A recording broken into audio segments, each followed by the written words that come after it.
संत मिलन भी हो गया और हमारा कल्याण नहीं हुआ, हमारा दोष नहीं नष्ट हुआ, तो इसका मतलब है कि अभी हम उनकी आज्ञा पर नहीं हैं। जो आज्ञा कर रहे हैं उनका हम पालन नहीं कर रहे।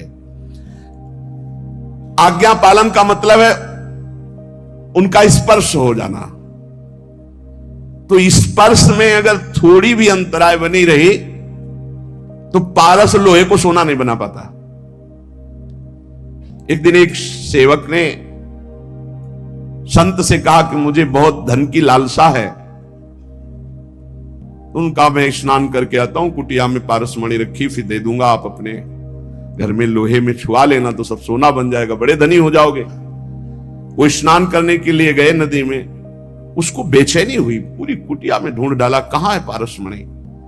अब छोटी कुटिया पूरा ढूंढ डाला, कहीं नहीं मिली पारसमणि। संत जी आए तो उनका, भगवान इस कुटिया में पारसमणि कहां आपने छुपा रखी? छुपा क्या रखी? वो सामने रखी, लोहे की डिबिया में रखी, ला उठा के उनका, भगवान ये पारस कैसे हो सकती? जब लोहे की डिबिया कोई सोना नहीं बना पाई तो ये आप हमको क्यों बहलावे में डाल रहे हैं कि हम पारसमणि दे देंगे, आप लोहे में स्पर्श कराकर सोना बना लेंगे। तो उनका, रुक जाओ, खुला और रुई का बीच में भेद है, पर्दा है। बोले देखिए, लोहे की डिबिया और बीच में रुई और ऊपर पारसमणि, इसलिए सोना नहीं, जो हटा करके सीधे स्पर्श कराया वो सोना बन गई। जब तक हम मनमानी अहंकार से प्रेरित होकर आचरण करेंगे तो संत संग होने पर भी स्पर्श प्राप्त नहीं हुआ। नहीं तो लोहा स्वर्ण बन जाता है पारस के स्पर्श से, और संत आप उस सरिस चाहे सबकी ना, वो अपने समान बना देते हैं। संत मिले, लाभ नहीं हुआ, इसका मतलब है आपने सत्संग को धारण नहीं किया, आज्ञा पालन नहीं की, मनमानी आचरण किए। लेकिन फिर भी तुम्हें निराश नहीं होना। ध्यान दीजिए, संत बहुत बड़े धनी हैं और हम दरिद्र हैं, तो एक और प्रणाली है, वसीयतनामा। अपनी संपत्ति को अनाधिकारी को भी दे सकते हैं। तभी कहा है कि संतन के संग लाग तेरी अच्छी बनेगी। नहीं हम आचरण उतार पा रहे, हम उस कोट से नहीं आज्ञा पालन कर पा रहे, पर हम गला भी नहीं छोड़ने वाले, आपके गले पड़ गए। अब हम आपको छोड़ने वाले नहीं, आपका पीछा छोड़ने वाले नहीं, हम आचरणहीन हैं, आपके योग्य नहीं, पक्की बात, पर हम आपको छोड़ने वाले नहीं। ऐसे पीछे पड़ जाए, वो दुत्कारे, चलो उनके पीछे पड़ जाओ, तो बोले उनको अपनी भागवतिक संपत्ति का वसीयतनामा करना आता है, और आज तक इसी पद्धति से परम पद मिला है। संतों की आज्ञा पर अक्षरशः तो कोई संत ही चल पाएगा, अपने तो साधारण जीव है, उनकी आज्ञा में कहीं ना कहीं त्रुटि तो हो जाती।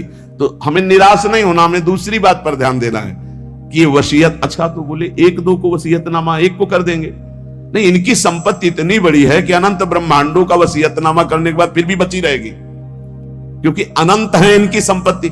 भगवान का एक नाम अनंत है, अनंत संपत्ति है। देखो, महिमा तेरी कहा कहूं श्री हरिवंश दयाल, तेरे द्वारे बटत है सहज लाडली लाल। तो बोले एक को दे दिया तो अब हमें कैसे देंगे? नहीं, वो अनंत है, अनंतों की झोली में लाडली लाल डालने पर भी, दे देने पर भी उनकी संपत्ति सुरक्षित है। वो वसीयतनामा कर देते हैं। जे भी वसीयत हुआ तो दरिद्र भी संपत्तिवान हो गया। इसीलिए संतों के संग की महिमा है। कभी तो हमारी दीनता पर, हमारी दुष्टता पर, हमारी अधमता पर रीझ गए, बहुत दिन से पीछे लगा, चलो जाओ। उनकी कृपा क्या होती, उनकी संपत्ति दान क्या होती? भगवान से, प्रियालाल से कहना। प्रियालाल अपने संतों की बात को नहीं टालते, बस आप इतना समझ लेना, ये हमने प्रत्यक्ष देखा है।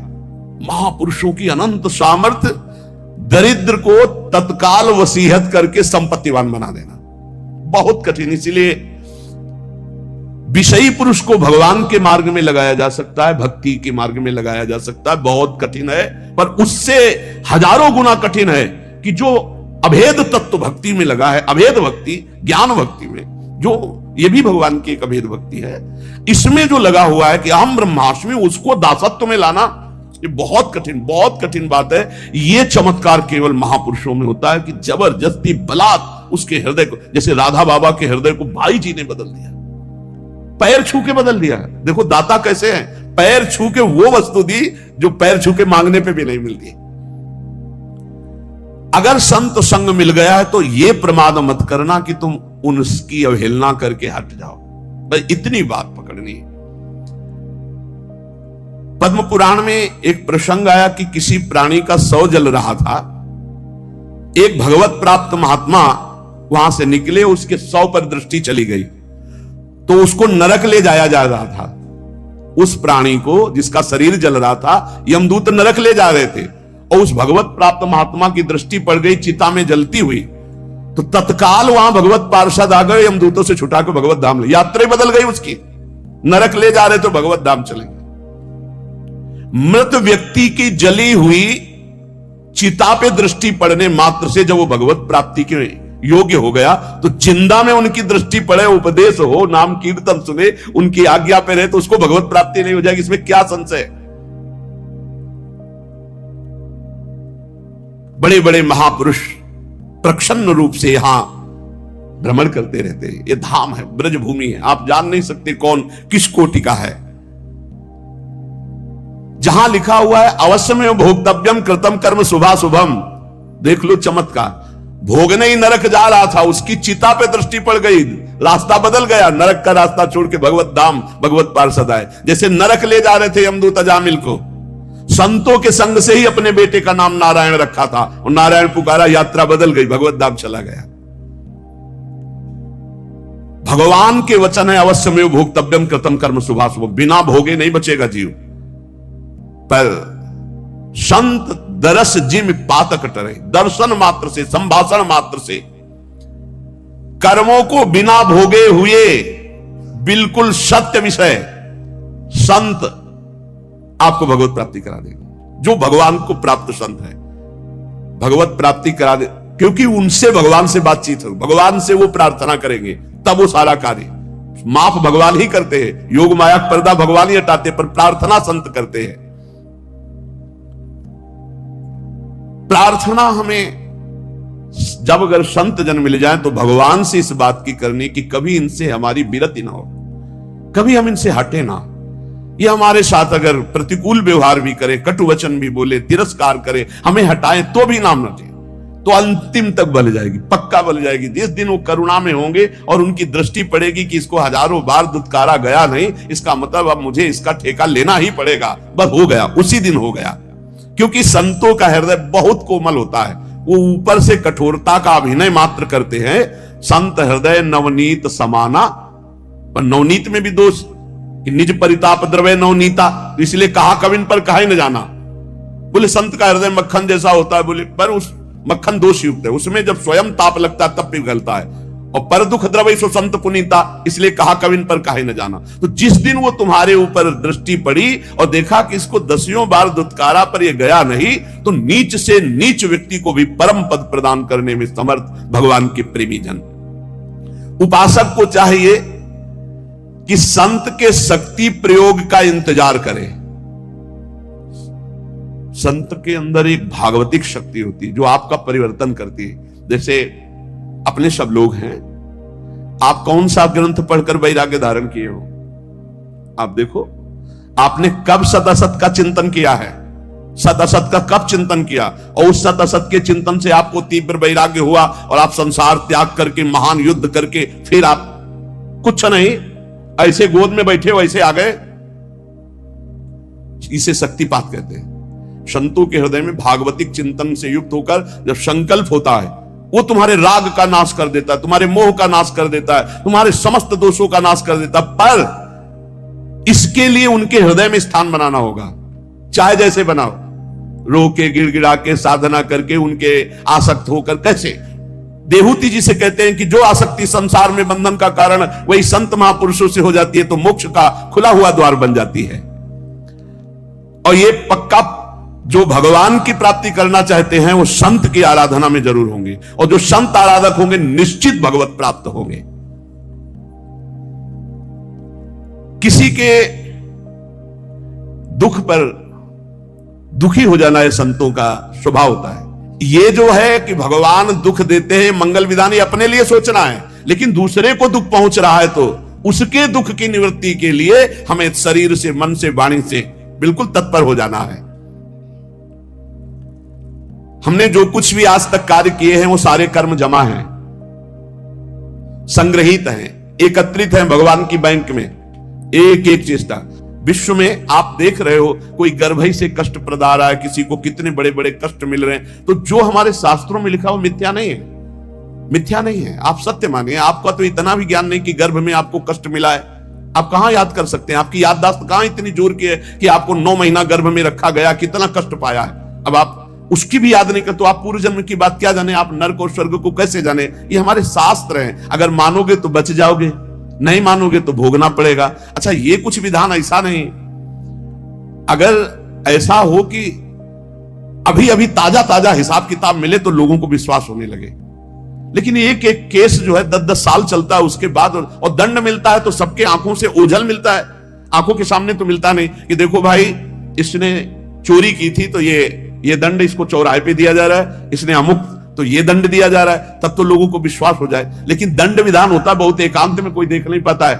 तो आप सोचो, ऐसे जो नरक स्वर्ग आदि हैं, ये हमारे ब्रह्म ऋषियों द्वारा लिखे गए हैं। जो भी तुम कार्य कर रहे हो वो एक भगवान के पास बैंक है, सबके वहां जमा हो रहे हैं। 2 प्रकार के कर्म होते हैं, एक पाप कर्म अशुभ, पुण्य कर्म शुभ। ये जितने जमा हुए हैं अनंत जन्मों से अभी तक, वो आपके नाम में जमा है, उनको कहते हैं संचित कर्म। और जो नए कर्म कर रहे हो इनका नाम है क्रियमाण। और जो संचित कर्म से इस मानव देह में तुम्हें भोगने के लिए मिला है उसे कहते हैं प्रारब्ध। शास्त्रीय परिभाषा संचित, प्रारब्ध, क्रियमाण, 3 प्रकार के कर्म हैं। और ये सबको भोगने ही पड़ते, पक्का भोगना पड़ता है। कब तक? जब तक अहंकार का नाश नहीं हो जाता। आवागमन का मूल हेतु अहंकार है, मैं करता हूं, ये भाव संत की कृपा से नष्ट। अहंकार का नाश सिर्फ संत की कृपा से होता है। तिनकी संगति रहत जाति कुल मद सब नंसई। संत संग कैसा करता है? जैसे चने को भून दे, फिर उसमें अंकुरण नहीं हो सकता, ऐसे इतना भून जाता है सत्संगी कि उसमें अहम रह नहीं जाता। जैसे भुना हुआ बीज कभी अंकुरित नहीं होता,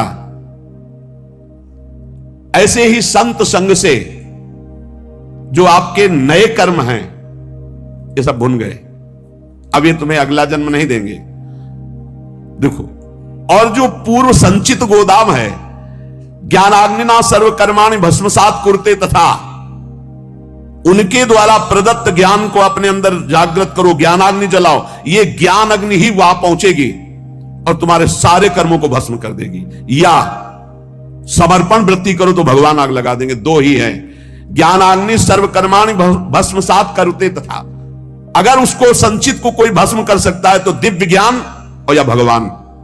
ज्ञान गुरु से प्राप्त होता है और समर्पण आश्रय भी गुरुदेव से प्राप्त होता है, दोनों संतों से प्राप्त होते हैं। 2 प्रकार से भस्म हो सकता है संचित कर्म, या तो भगवान भस्म कर दे, अहम त्वाम स्वरूपापेभ्यो मोक्षयिष्यामि मा शुचा तेषाम् अहम समुद्धरता मृत्यु संसार सागरात्, और या फिर गुरु से इतना ज्ञान प्रकट हो जाए, ज्ञानाग्नि सर्व कर्माणि भस्मसात कुरुते, तथा वो ज्ञानाग्नि के द्वारा संचित कर्म। ऐसा ज्ञान बहुत दुर्लभ है।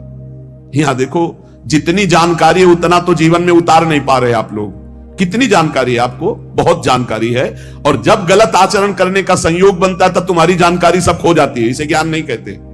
ज्ञान तो उसी समय के लिए है जब असद आचरणों में मन जा रहा हो, उस समय आप बचा लो अपने आप को।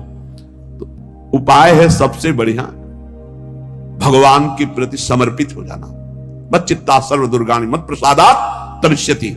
जिसने मेरे में चित्त लगा दिया, सब दुर्गुण नष्ट हो जाते हैं और मैं उनके संचित कर्मों को भस्म कर देता हूं। अहम त्वाम स्वरूपापेभ्यो मोक्षयिष्यामि मा शुचा। और प्रारब्ध बड़े बड़े ऋषियों को भोगना पड़ता है। सावधान, प्रारब्ध भोगने के लिए तैयार रहो, इसमें भक्ति को दोष मत देना है। जो संचित से शरीर रच गया उसको भोगना पड़ेगा, कमर कस लो। प्रारब्ध भोगना। रामकृष्ण परमहंस जी के गले में कैंसर था, जो पूरे विश्व के कैंसर को मिटाने की सामर्थ्य रखते थे।